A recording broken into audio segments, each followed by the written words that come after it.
got your Bibles, you can turn to Psalm 139. This is the kind of the anchor verse, if you will, of this series. And this is our heartbeat. This is our prayer. 139, the chapter, is one of the most precious chapters, right? The things that David, the intimate relationship he had with God that's revealed in this chapter is just so profound. And he ends the chapter with these two verses. He says, "Search me, O God, and know my heart. Test me and know my anxious thoughts. Point out anything in me that offends you." That's a bold sentence. I mean, talk about laying yourself bare. God, anything in me that offends you, I want to. You point it out for me. Deal with it. I want to be aware. Anything in me that offends you, and lead me along the path of everlasting life. And so what we're doing in this series is we're looking at our emotions. Search me, God. Show me what's going on inside here. I don't want to be, pulled to and fro by the things that I'm feeling and up and down and left and right. I want to be led on the path of everlasting life. So point out the anxious thoughts to me. Point out the things that are going on in my heart. That's our heartbeat. Last week we looked at anger. And anger, by definition, if you will, is the thing we feel, the emotion we feel whenever we come across something that, through our perception, is not as it should be. The emotion we feel when something is not as it should be. If we can understand that, every time we begin to feel anger, we can begin to process the situation with a different set of eyes rather than the emotional eyes that are just wanting to get, freak out and angry and all that. So I don't know. Did you do your homework last week? Your homework was, when you feel anger, ask yourself the question, what is not as it should be that I'm upset over? Anyone do that? Come on, you guys. I'm telling you. What's the point of assigning homework if you don't do it? The dog ate my homework. I've been asking myself that question. And it's an amazing struggle when you're in the moment of anger to have to step back and go, all right, why am I feeling this way? Because the thing you want to do when you're feeling anger is you want to fight, right? It doesn't matter what's really going on. You just want to go right into action mode and you want to fix that thing and you don't even know what it is, right? And I've been having to ask myself that question this week. And I think it's helped, but I know we've gotten in a couple of fights and it took me a little while to unwind it and realize, I know why I'm upset. There's something that's not as it should be, in my opinion. And so that's anger. This week, we're going to stay inside anger, but we're going to be looking at anger in terms of our personal relationships. The truth is, there's conflict in family. I don't know if you know that. Maybe it's my home. Maybe you guys have a different home, but there is conflict inside of relationships. In fact, I would venture to guess the number one thing, if we were talking about emotional baggage of anger, the number one area that produces that kind of baggage is relationships. It's relationships. And it's interesting about relationships. I think there's a reason why relationships can cut so deep. If you look at the human basic needs, air, water, those health needs, there are other basic needs that we have. Things like love and acceptance. You and I have a basic need for love and acceptance. We also have a basic need for things like safety and security. We have a basic need for things like respect or for belonging. And you look at these basic needs that God created us with, and what people in our life are responsible, if you will, or are involved in meeting those basic needs. It's relationships. It's family. It's parents. As a child growing up, your parents are responsible to give you love and acceptance, safety and security, belonging. As you grow through your high school years and you end up in a marriage, who is that person that you are getting some of those basic needs from? Your spouse. Love and acceptance, safety and security, respect. And so when those things are broken, they cut deeper than any other wound that we experience, because it's a wound that is based in a basic need that we have. Why are the wounds of the parents so hard to get through? Because they were somebody we looked to for love and acceptance and safety and security. Why are the wounds of a relationship so hard to get through? Because we were looking to that person for love and acceptance and safety and security and all these kinds of things. And so this morning, we're going to be looking at what do we do biblically with the relationships and the anger that we feel inside of our relationships. How do you handle that? How do you process that? What does God have to say about it? And so we're asking these three questions. What am I feeling? Well, I'm angry. Why am I feeling it? Well, I'm angry that this person that I used to love has hurt me. Why? And then, is that grounded in truth? Those are the three questions we're asking. But there's conflict in family. Did you know that there was conflict in the first family? The first family. Check this out. This is in Genesis. Genesis chapter 4, verse 3. So Adam and Eve, right? They've been kicked out of the garden. They sinned against God. They can no longer be inside the garden. And God's cursed the ground, and he's expelled them. And now they're starting to have a family, which is a great place to start a family, Nowhere to call home, on the run. Let's have a family. And so they have a couple of kids. The oldest was named Cain, the youngest Abel. And we pick up here in verse 3, it says, when it was time for the harvest, Cain presented some of his crops as a gift to the Lord. Abel also brought a gift, the best of the firstborn lambs from his flock. The Lord accepted Abel and his gift, but he did not accept Cain and his gift. This made Cain very angry. In other words, Cain is seeing something that is not how it should be in his mind. God should have accepted my gift. God should have accepted my offering. That's not how it should be. And what is Cain's emotional reaction? Anger. Anger is the thing you feel when you are perceiving something is not how it should be. And so Cain is very angry, and he looked dejected. Verse 6. Why are you so angry? The Lord asked Cain. What am I feeling? Why am I feeling it? Even God's working through the process with Cain here. Why are you so angry? Why do you look so dejected? He says, you will be accepted if you do what is right. But if you refuse to do what is right, then watch out. Sin is crouching at the door, eager to control you, but you must subdue it and be its master. And so the Lord comes to Cain. He's like, what are you so upset about? And he gives Cain a warning. He says, you need to be careful here.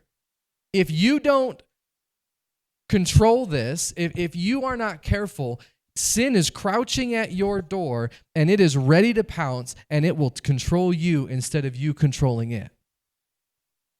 That's why the verse says, in your anger, do not sin. Anger isn't the sin. Anger is a breeding ground for sin. And the Lord tells Cain, hey, watch it. Be careful. It's right there. Do what is right. Next verse. One day, Cain suggested to his brother, let's go out into the fields. And while they were there, Cain attacked his brother Abel and killed him. Conflict in the family. Cain has an emotional response to something that he doesn't believe is right. The Lord warns him, hey, you need to be aware. Sin's crouching at the door. Don't let it control you. Instead, you subdue it. And what does Cain do? Cain allows it to control him. And Cain eventually kills his brother. I can imagine as Cain was viewing this injustice, he probably could have said a number of these things. He probably was saying to himself, that thing right there that happened to me isn't right. God should have accepted my offering, same as my brother. I can imagine he said, it's not fair. This thing that happened to me isn't fair. He might have even been saying, why was I rejected? Why wasn't I accepted like that guy? Everything I do was never good enough. They've always treated him better than me. No one understands me the way I am. They don't love me as much as they loved him. It's interesting, anger. Cain's beef was really with God. He didn't understand, God, why would you do this? Why didn't you accept my offering? I brought this before you. Why wouldn't you accept it? But what the anger did is it turned toward his brother. And as we look at the relationships we have, how many times have we struggled maybe with one aspect, but we can't do anything about that, and now we're over here taking it out on somebody else? And so we see Cain in this situation, filled with anger, and instead of heeding God's warning, he allows the anger to control him, and he commits a horrendous act that he would have never even probably thought of ever committing against his brother. But anger got its foothold. Unresolved and unprocessed anger always kills. Unresolved and unprocessed anger always kills. It never leads to peace. It never leads to healing. It never leads to reconciliation. Unresolved and unprocessed anger always kills. The hurts don't heal themselves. And I don't know this morning as we start to work through some of this, I don't know what hurts pop up in your head. But if you're like me, you've got bags and bags of emotional baggage, and there's possibly names you could put on those bags. In fact, maybe there's a name you could put on every single bag of somebody that was close to you, somebody that you loved, but somehow there was an injustice done in your mind. Maybe there was one for real, or maybe it wasn't for real, but in your mind, it was there. Just like Cain. In Cain's mind, he was not treated right. And he couldn't get to the point where he accepted what God was saying about it. And so the anger festered. As we talk through, I don't know where that hits you this morning. But what we need to look at this morning is, what do we do with unresolved anger? The anger that we have toward a thing, toward a person, toward a situation, it's unresolved, and deep down it's festering. Unresolved and unprocessed anger. It always leads to aggression. I don't know if you've ever noticed this. Always leads to aggression. Maybe it's active aggression or maybe it's passive aggression, but it always leads to aggression.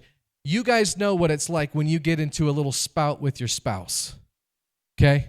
You know what it's like. And it's kind of funny because it's like you go to two sides of the house for a while and there's a cold front that's swept in. You know what I'm saying? And it's like you're in your room over here doing this thing, and you're just wanting to rip them apart. And they're over here in their side going, and they want to rip them apart. And then you have the fated moment where you turn the corner and they're in the same hall as you, and you walk by and it's like all of a sudden you don't even know this person. Have you guys ever experienced this? No? Man, we got to get help. We're struggling. It's because there's unresolved, unprocessed anger, and it shows up in a stinking little spout, and you get all this emotional baggage that dumps out, and now you can't deal with it, and you're just frozen. That's unprocessed anger. And it leads to aggression. Maybe the aggression is like Cain. Oh, God forbid. But his aggression is he takes his brother's life. He's got this anger toward him he's not obviously dealing with. He didn't accept the Lord's truth about the thing. And instead, he's like, I'm going to kill my brother. But it's arguing, it's insulting, it's pushing, it's shoving, it's hitting, it's kicking. Have you noticed when you're angry, you don't say full sentences? Verily, verily, you have hurteth me. Never comes out of your mouth. It's stuff like, shut up. No, you, mean, me, be quiet. Because you're angry and you got all this aggression and all this rage and it's just filling your head. It always leads to aggression. But maybe it's the passive aggression. I was thinking about our kids. Little kids don't know passive aggressive. They just, you took my Lego. You hit me. It's just right there, right? Anger hits and they're on the attack or they're on the defense or whatever. And at some point, we adults are smart enough and controlled enough that we don't lash out like that. How we lash out is the cold shoulder.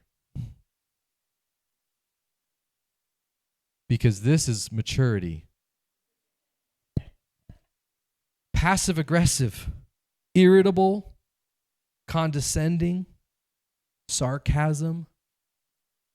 Someone giggled just now. Won't point names. Point names. It was Jennifer. Criticism, indirect negative feelings. If you're being passive aggressive, it's because you have unresolved anger and you don't know how to deal with it directly. It's too much. And so you're just kind of, You want them to know you're upset about it, but you're not going to be vulnerable enough to deal with it. Unresolved anger always results in aggressive behavior, whether active, aggressive, or passive. Ask yourself, when it comes to this relationship, am I as angry about the little things as I am the big things? If you're as angry about the little things surrounding this relationship, there's unresolved anger. If the yogurt cup, vulnerable, here we go. If the vitamin bottle that is not fully opened and you can hardly get one vitamin out makes me angry, it's because I got something deeper going on with my wife. And Lord knows, I don't understand how you can't get the whole wrapper of that bottle off. And I don't even understand how she gets the full pill out of that little crevice in the wrapper. But she does.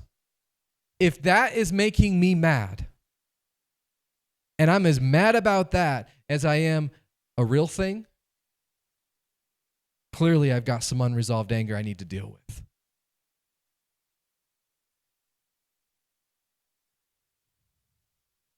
Cain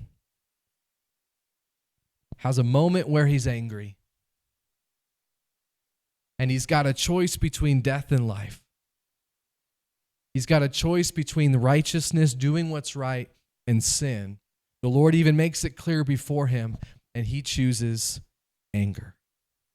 Unresolved, unprocessed anger that festers and develops and grows, and the wedge widens. Cain chooses death. In your life, what do you do with unresolved anger? Sometimes it's a valid anger.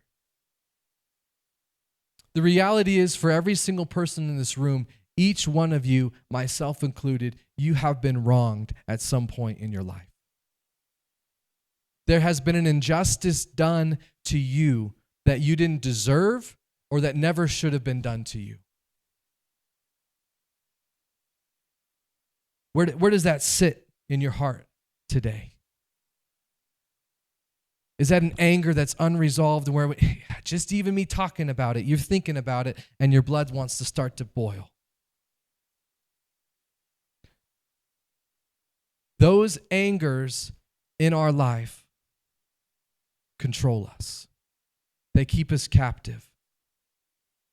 It's amazing. You can have a fallout with a person 50 years ago, and you've never seen them since, or you rarely see them, and guess who they are in your mind?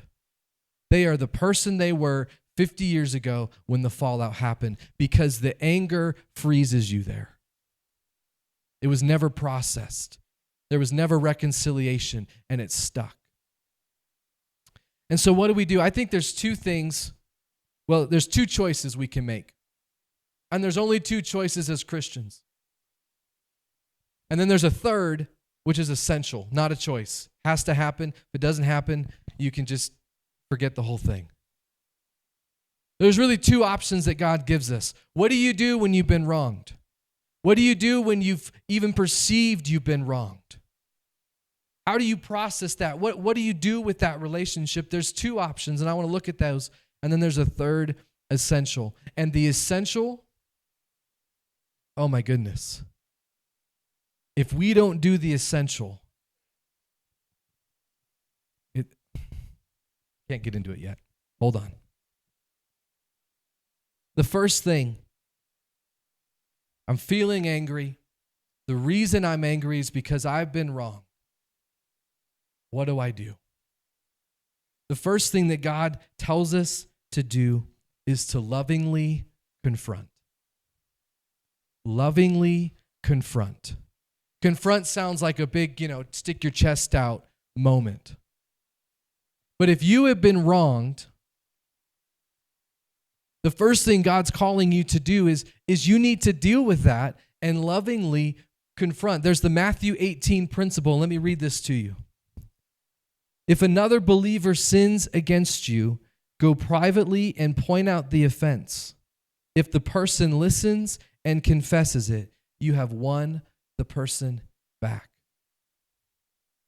You have to be able to go to the person and say, here, I'm feeling hurt, and I want to explain to you why I'm feeling hurt.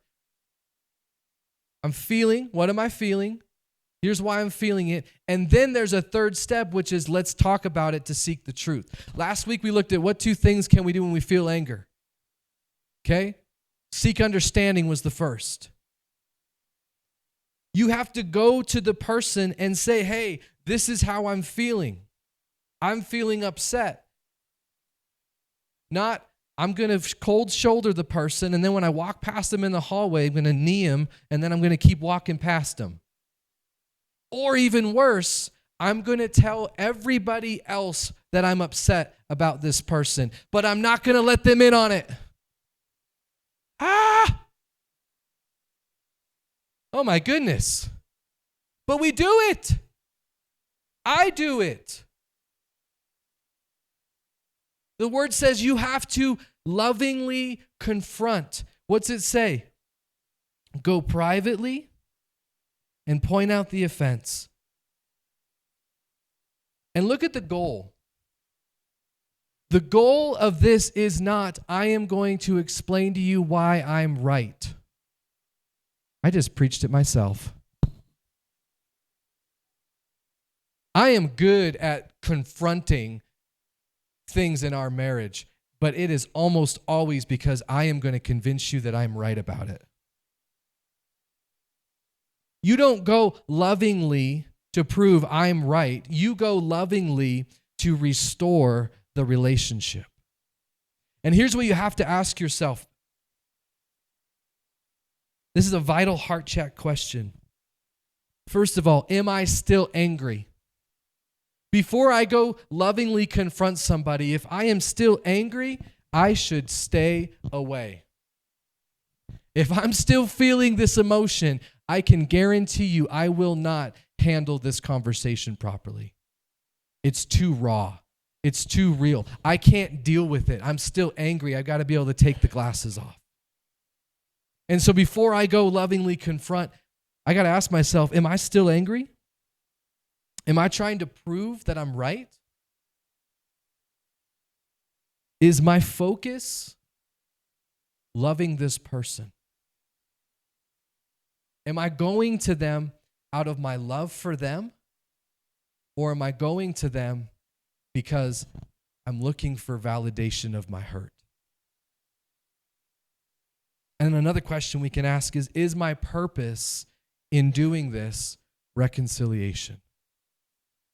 If I'm still angry, if you're still angry, not the time for you to try to lovingly confront.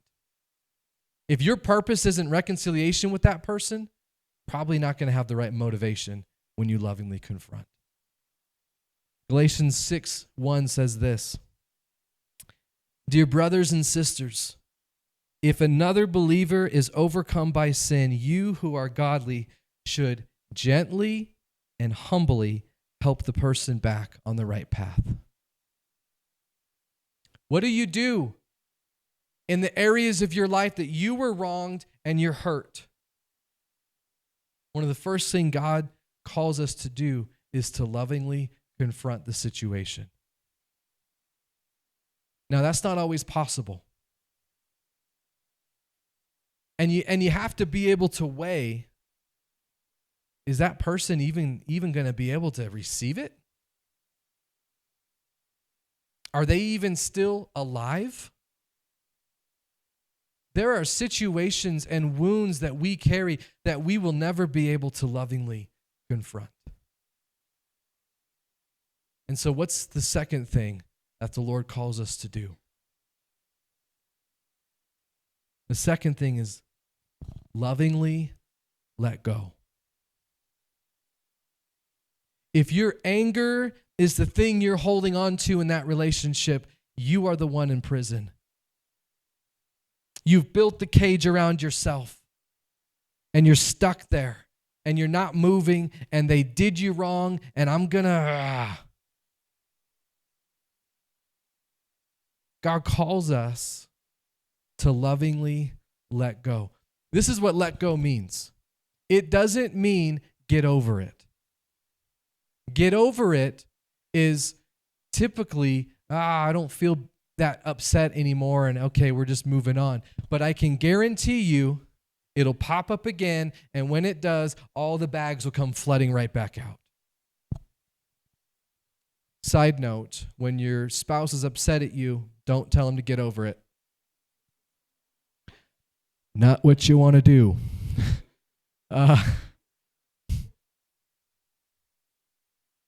You got to lovingly let go. Here's what lovingly letting go looks like biblically. It is turning the matter of injustice over to God. Let me say that again.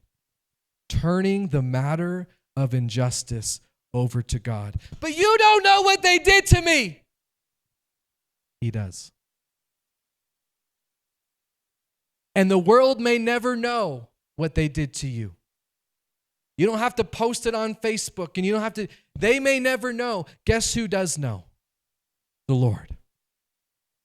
Lovingly let it go means to turn it into the hands that can handle it better than you anyways. Romans 12 says this, "Dear friends, never take revenge." I don't know if you like to plot and you like to scheme And if I could just see them in the dark hall one time. The Lord says, never take revenge. And I love this phrase, leave that to the righteous anger of God. Ooh.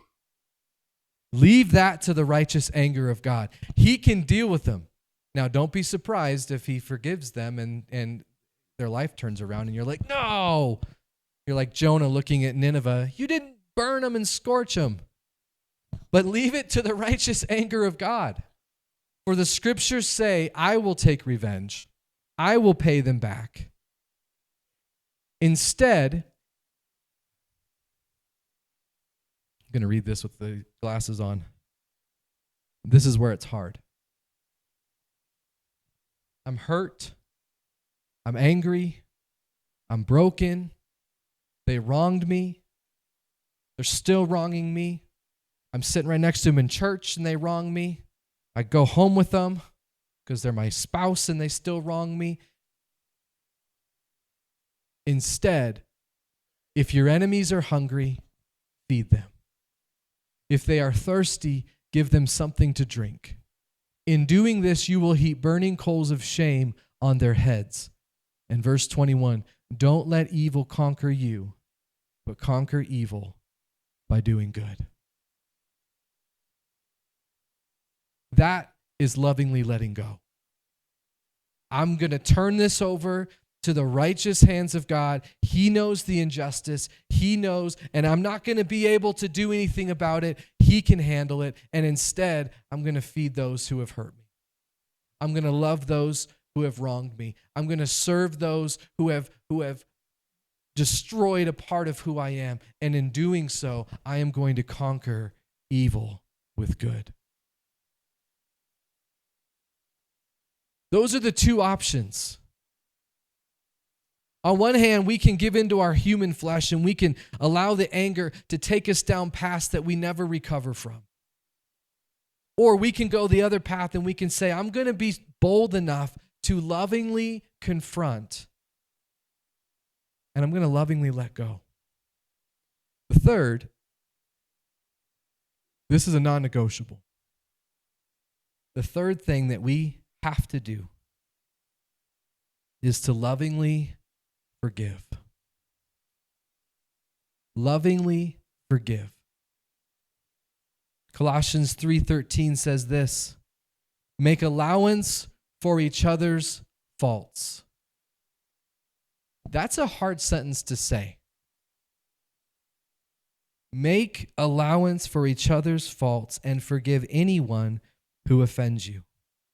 Remember, the Lord forgave you, so you must forgive others. Above all, clothe yourself with love, which binds us all together in perfect harmony. And let the peace that comes from Christ rule your hearts. Anger doesn't produce peace. And it's amazing when you consider all of the things in life that produce different emotions. But the world has nothing to offer that produces true peace. The only place we find true peace is in Christ. And it's through forgiveness. It's through love. It's through letting it go. It's through allowing Christ to preside over the situation and not try to control it ourselves. If you are holding anger towards somebody, you're not going to find peace in your life. When we process and deal with the anger, I can assure you, peace will be your reward. We have to forgive. Consider this story. We read the story of when one of the disciples comes to Jesus and he says, hey, how many times should we forgive? 7 times? Sounds like a lot. And Jesus' response is, no. 70 times 7. In other words, infinity. Jesus says, it's not about how many times. It's about that you continually do it. Because here's what happens. We bring our baggage to the cross and we say, God, I forgive it. Let it go. Nope. And then we go right back. Oh, God, I got to forgive him. I got to let it go. Oh, my goodness. And we keep doing this cycle, and we bring it and we take it back, and we bring it and we take it back, and it becomes unresolved anger. And Jesus says, you got to forgive constantly, because it constantly pops back up. And when it does, you say, nope, I have allowed that to rest at the foot of the cross. But then Jesus tells this story. He tells a story of a king. And there was a man who owed the king millions of dollars. And the man came to the king and he's like, I can't pay you. And he says, I'm sorry, but I'm going to sell you to slavery. That's how they dealt with debts back then. You're going to have to work your debt off, you and all your family. And the man falls to the king's knees and he says, will you please forgive me? And the king feels compassion for him. And he says, you know what? I'm going to cancel your debt. And then Jesus says the man goes home. And there's a man who works for this guy who owed him money. And this guy comes to him and he says, I can't pay you. And he owed him just a little bit amount of money. And guess what the man does? The same man who was just forgiven all of these debts. Guess what he does? He grabs him and he says, you owe me the money. And he deals with him with wrath and he punishes him. This is what it says at the end.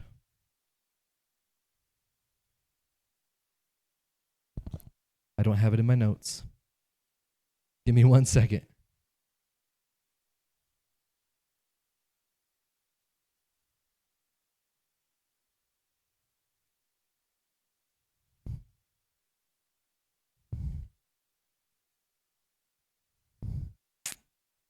Not the right verse.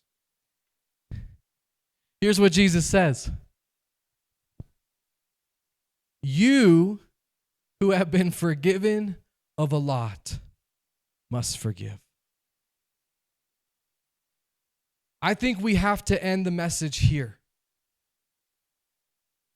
Whatever anger you are experiencing in your heart towards somebody and you find it hard to forgive them, can you remind yourself what Christ has forgiven you of? And this is why it's an essential. You and I cannot be followers of Jesus Christ and not be forgivers. We should be the first to be forgivers. Now, forgiveness doesn't mean I'm letting you back in and you're going to just keep abusing me. It doesn't mean that there's not boundaries, whatever it is. But forgiveness is the first thing that we are required to do because we were forgiven. And it's so much easier to leave this here at the cross when my focus in my life is between Jesus and me. And when I keep, look at the cross, when I keep him and me at the center, I can let this go. Because he's dealing with me and I'm working with him and I'm just constantly reminding myself that he's forgiven me. And out of his forgiveness for me, how easy is it for me to forgive you? That's how we deal with unresolved anger. Sometimes we lovingly confront. Sometimes we lovingly let go. And all the time, we lovingly forgive. As the worship team comes up, I want to invite you to take a moment between you and the Lord.